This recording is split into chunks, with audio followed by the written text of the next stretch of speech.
tiny house build videos, and I'm back from my holiday and I've got a big order in. I have all my finishing trims of 0.5mm steel, and I also have these beautiful planks that I'll make my custom interior under the bed furniture from.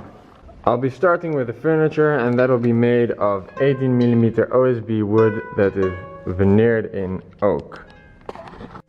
I have all these pieces custom cut, and they will all make 3 big boxes together. In SolidWorks I designed all the 3 cabinets to be able to have all the sizes perfectly fitting together. This cabinet will have 2 openly swinging doors. This one will feature 4 individual drawers.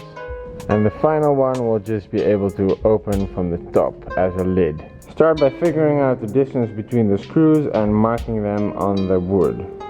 After marking the locations, it's time to drill all the holes.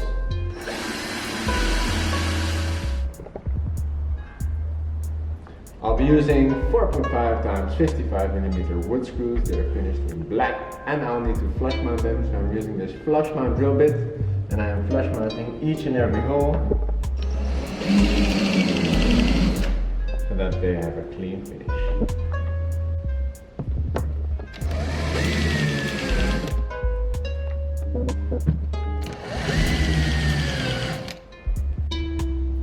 Now it's time to set up the components, make sure everything is straight, and then you can pre-drill all the holes. And then your screws should pop in easily.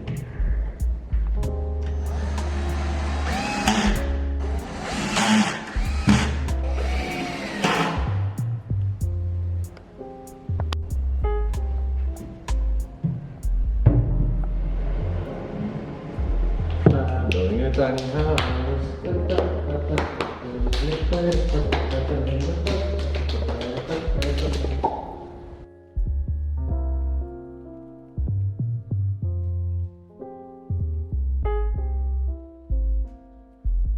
Alright, this piece of furniture will have 2 open swinging doors, so I need to figure out where to put these hinges.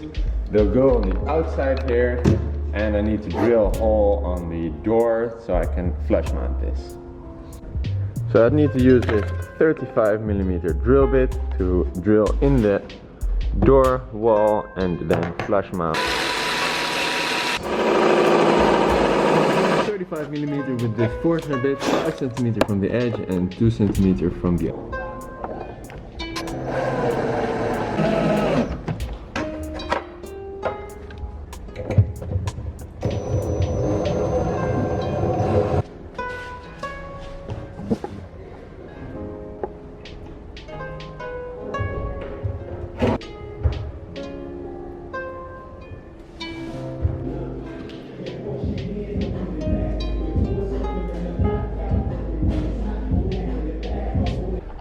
Alright, great success. So this box with the doors will be in the middle. It is 50 centimeters and the other 2 are 75 centimeters.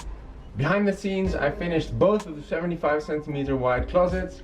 This one will have 4 drawers inside. It also has a split, and I still need to make 4 drawers. And this one has a top that can open. And I cut out a piece of mattress into the right sizes so that I can put that on top. I still need to make a cover for it. Jakey already seems to like it and is really comfortable with it. Right, now it's time to work on the outside of the tiny house. I'll be doing the gutter now. That will be going here on the front. I bought some special gutter holders that I'll need to mount. They are simple pieces of steel with a round edge to hold a gutter. I bought the gutter, it's 1.5 meters long, and I painted it black, and now it's time to mount it on my roof. At the right location I cut out a little hole so that this piece can fit in perfectly in between the metal. And then I drilled some holes through here, and now I can just screw it in. Now that both mounting brackets are in their place, I can put the gutter in its place.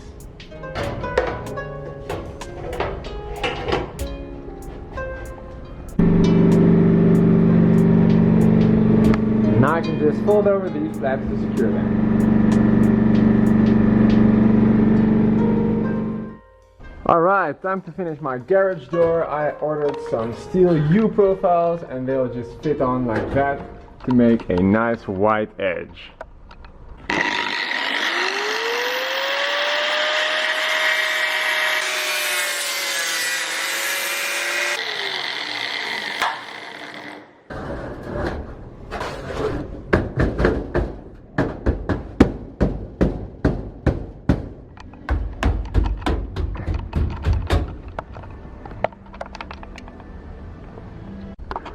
Alright, here we are at the roof and we need to finish this detail here at the overlap. So what I did is I squirted a bunch of glue underneath and I drilled some holes. Underneath there is wood, so I'm gonna all screw it in with these watertight screws and then that should be pretty clean. After that I'll coat the whole thing in some extra rubber.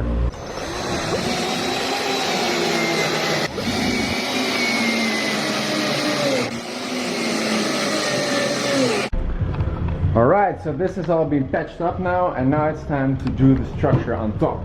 So I got a bunch of 44 by 44 millimeter pieces of wood and I coated them with some water resistant coating and I made 4 of them to fit like a frame around the shower. And I cut the notches to fit over the steel. I gotta make sure they line up exactly with the wall of the shower so that my steel can fold around nicely. And then I can drill holes and screw it in.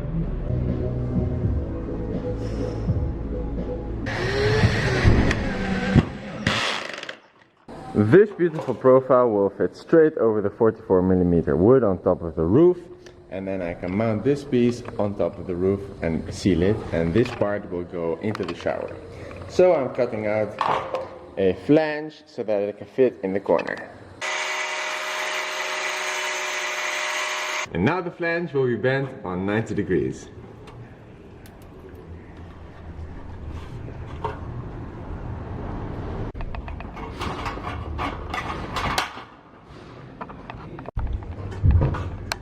And now that will fit over just like that.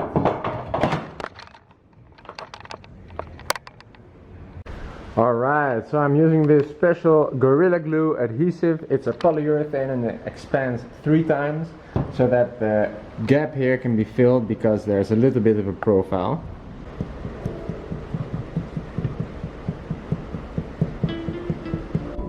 And after applying a thick layer of the glue, I can press the profile on.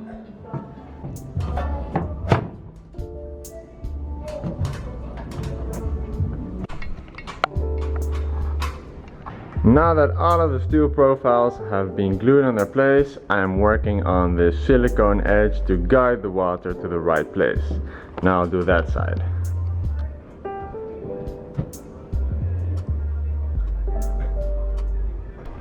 Alright, so now the water will be guided into their directions and I can do the same for here. The water needs to be guided into the gutter.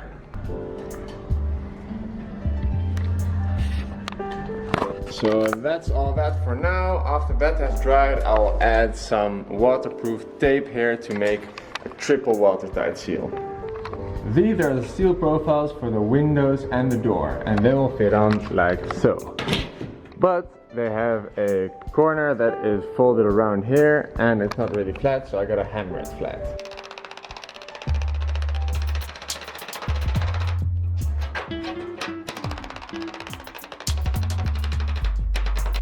Alright, now it's time to do the windows, and I got these profiles cut and ready to be placed, and they fit on just like that, and they'll be glued on right down there.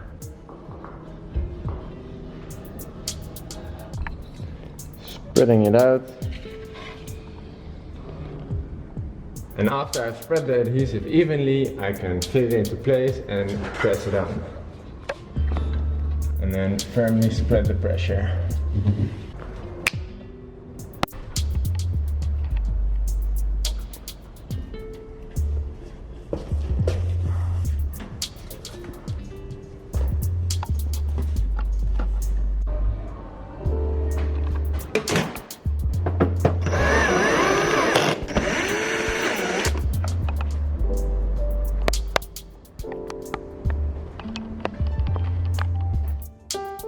So for my garage door, I will just simply make one big piece of wood, and then I'll be able to put it in and take it out and lock it from the outside. So I got some beams together that I had laying around, and I used a big piece of wood to make this door, and it looks pretty good. It's just a simple wooden door. And I got this extra thin piece of 0.5mm steel, which is exactly the same color as the black there. Now I can cut it to size and fix it onto my door. I cut out this little square so I can bend over the edges around the wood. But before we do that, we're gonna paint the backside. Now I have the steel on the bottom of the garage door, and I can fold these edges around.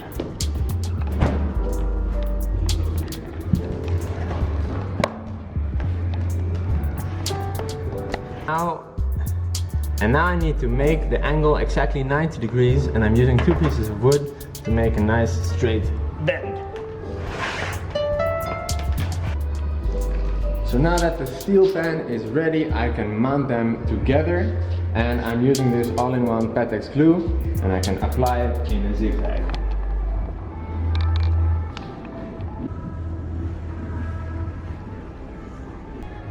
And with the spatula I can put the edges where they're supposed to be. The garage door is complete. I have mounted this locking system on the top, and I can lock it here with a little lock. So here at the bottom I have some steel pins installed. So here I put in this little bracket, and that will receive the pins of the garage door. So how it works is I lift up my big garage door panel, I try to fit it in the little slots with the pins, and then I push it into place.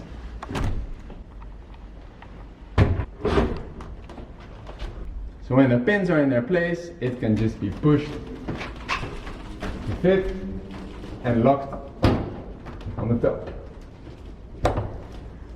That's it.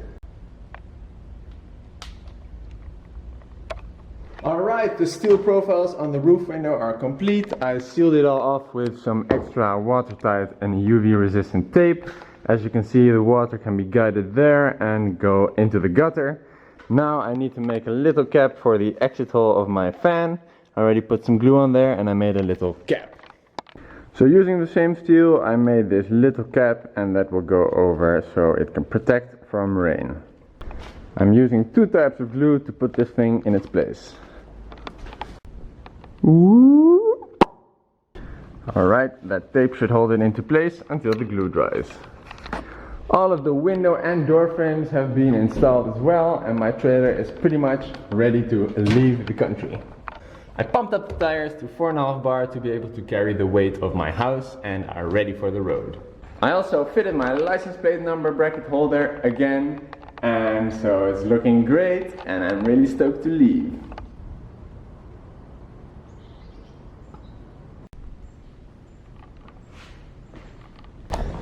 We are getting ready to transport the house. We're actually installing a towing hook on our new car right now, and we'll be going in a couple of days. I'm going to edit all the footage before we leave and put the last episode out. In the next episode you'll see us towing the tiny house and the whole journey to go to the Netherlands and set up there. Hope to see you guys in the next episode.